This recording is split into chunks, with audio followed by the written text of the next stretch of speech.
CZ a ukážu vám video, jak postavit dům. Tak tady nám to dalo nějaký základní svět a my si vezmeme k sobě samozřejmě cobblestony, pak si k sobě vezmeme jakýkoliv dřevo, oak wood, spruce wood, to je jedno, ale hlavně, aby jsme měli nějaký bloky. Pak budeme potřebovat tohleto dřevo, což je spruce wood.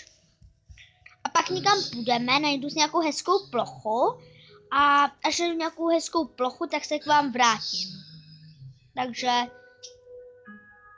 tak lidičky, teďko jste cestovali časem a já jsem našel pěknou takovou malou krajinku. Sice ten barák nebude obrovský, ale bude to podle toho, jak já, kdyby jsem byl pro, tak jak by jsem já si postavil ten barák.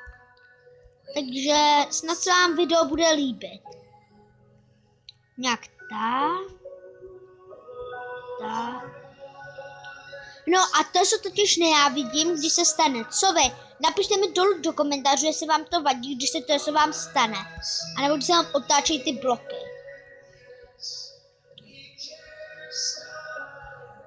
Ne, ježiš. Až tak. Máme pokračovat takhle dál. Když se ho postavíte na nějaký malý plošince, tak vám stačí 1, 2, 3, 4. Tak 4 bloky tak, plus teda ten pátý na začátku, takže to je jenom tak, kdybyste... A pro začátečníky v Minecraftu, tak doporučuji, aby se třeba koukli na kanál třeba Housebox, kde on tam natáčí dobrý videa, jak třeba ochutnávky, takže to je dobrý. Možná bychom mohli taky začít takovou sezonu, jako natáčí on ochutnávek, ale možná jo. Pak, jestli budu mít už někdy 5 odběratel, aspoň za 5 odběratel už natočím speciální video, jako za 5 odběratel, bude se mnou hrát kámoš, a nebo kámošky a zahrajeme si pak nějakou hru. Nejsem si jistý, jestli to bude Minecraft nebo Roblox, ale to je jedno. Chtěl bych začít sezonu v Minecraftu, teda si postavit nějaký barák kreativu. Doufám, že vám nevadí to v pozadí, to se táta s mámou dívají na nějaký film. Kde jsou dveře? Jestli žvete teďko do obrazovky. Olíku, dveře máš přesně před sebou. Tak se omlouvám, protože já jsem úplně slepý v tomhle tom. Takže doufám, že jste si nevykřičeli hlasivky.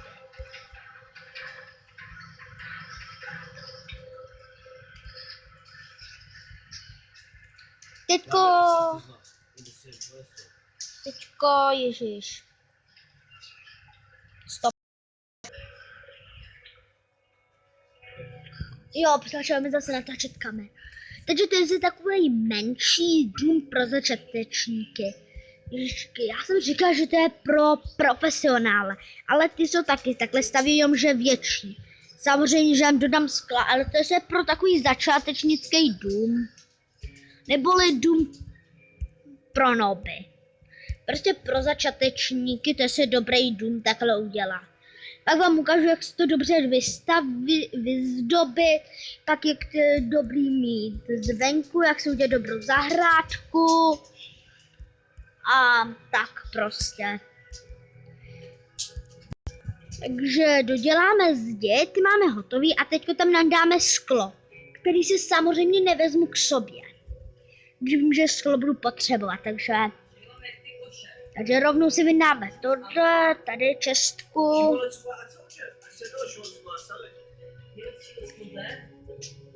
A teďko si vezmu sklo, který fakt nevím, kde je. Jo, já si myslím, že hraju 1.13 nebo 1.12, já si nejsem jistý.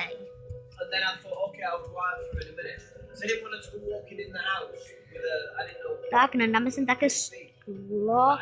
A kdybyste byli fakt začátečníky z Minecraftu a nevíte, jak se dělá sklo, tak ho vypečete.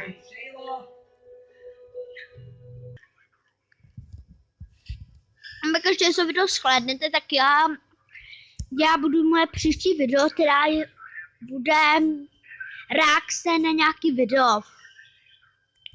Ještě si nejsem na koho nějaký video budu reagovat, ale bude to nějaký video.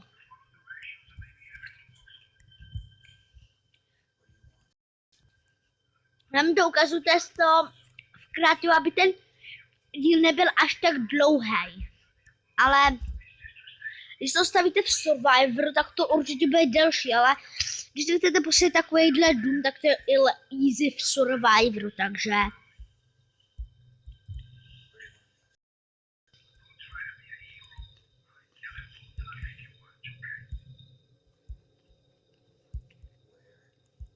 A ještě jednou připomínám, kdyby byla problémy s grafikou, tak se omluvám, ale natáčím to na tabletu, takže...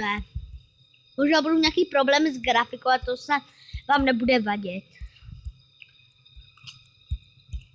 Stejně nemám ani víc než 5 odběratel, takže se na to nikdo nekoukne. Tak. No a krafťák samozřejmě zapomenu.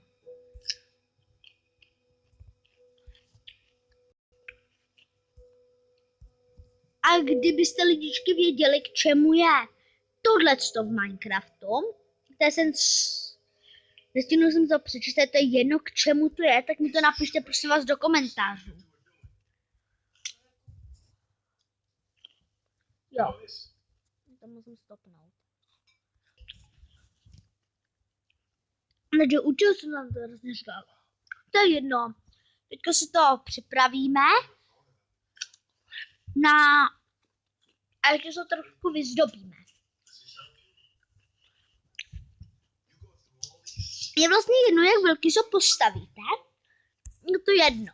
Ale hlavně to je hlavně pro začátečníky.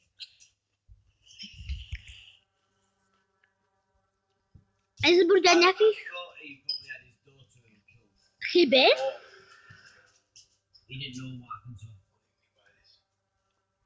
já mám, jestli budu mít nějaké chyby v tom Minecraftu, nebo mi řekněte, když tak mi to napište do komentářů, protože já jsem Minecraft nedal dost dlouho.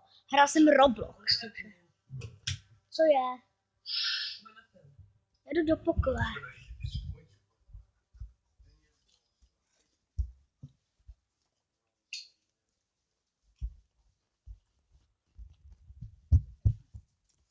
Jako takový malý přerušený videa.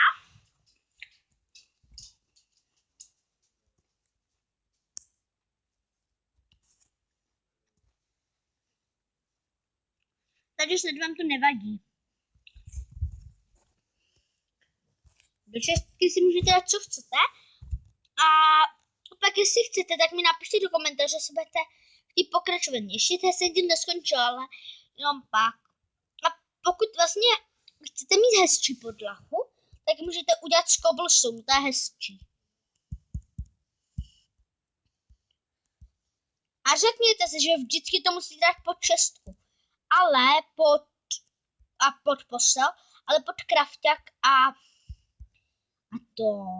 pec se to nemusí dát, protože to je blok, takže to tam nejde vidět. Ještě jednou oznamuji, že to je video pro začátečníky.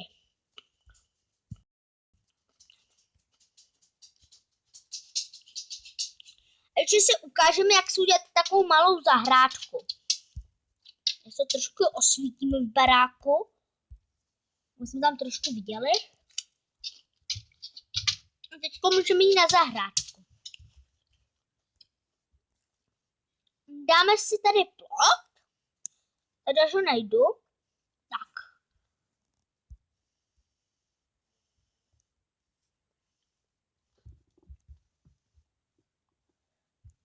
Žíro mi to sežrala. Tohle jsem teďka říkal, toho si nevšimejte. Prostě pes mi sežral kedlu, to je jedno.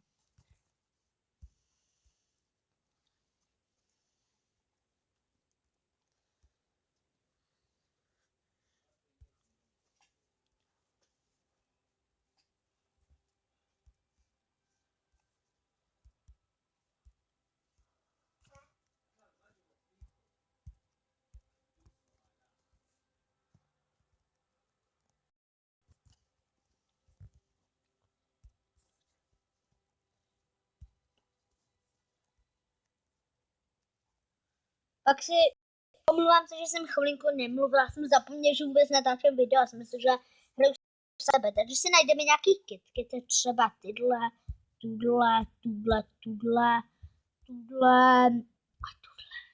Omlouvám se, jestli vám to vadí, že trošku dlouho čekáte, ale já vám vezmu pár kytek, které si třeba zasadíme pár.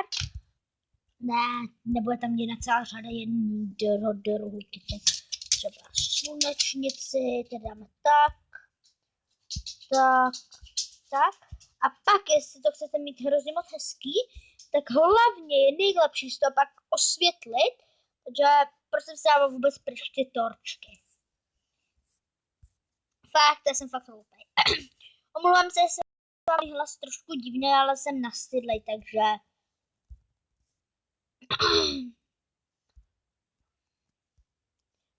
A pak vám v příštím díle, si budete chtít, tak pište do komentářů. Poté jsem video rovnou natočit nový video. Takže... Ahoj, já budu vás vítat u nového videa. A uvidíme se příště. Tak čau. A končím video. Jenom